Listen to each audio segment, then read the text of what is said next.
The Daily Wire reports exactly what I told you. I knew instinctively before people started reporting on this, the so-called backlash to Elon Musk's Doge. Legacy media naturally jumping on the alleged backlash. New York Times, Washington Post, CBS, all reporting that these protests are organic opposition to Trump's attempt to reduce wasteful spending. It turns out, however, what I tell you, the protests were anything but organic. The Washington Free Beacon did some digging here. In an attempt to attack the Trump administration, CBS quoted Maggie Goldman, who organized one of the protests in Georgia. CBS identified Goldman only as a McCormick constituent. This is Rich McCormick, Republican congressman, Georgia. This woman does not live in the congressman's district.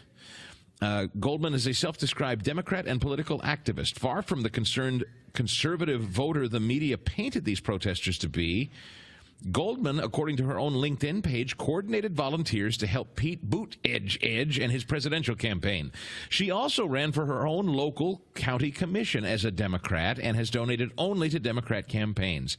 Goldman was not the only left-wing protester of a protest allegedly coming from conservatives. Now listen, here again, I want to state, all of these Republicans that are having these meetings and being met with these protests, and they're framing it as a bunch of Republican voters are showing up at Republican members of Congress's town halls. Not true. Again, back to this point, this woman was not the only leftist organizer at this protest rally allegedly coming from conservative constituents.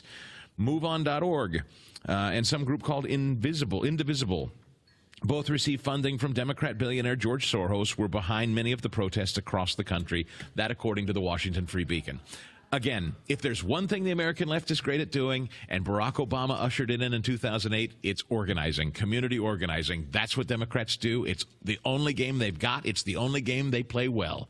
Organize, organize, organize. And they are doing it again. They're trying to put on an organized show to make you think, and the media is all too willing to put on the show for all of us, that there's all of this opposition out there to cutting waste and fraud, and that Trump and Elon looking under the hood of government agencies is somehow something that's too upsetting to all of us, including conservatives. It's not true. It's a gaslighting, astroturf lie. Just know that, all right?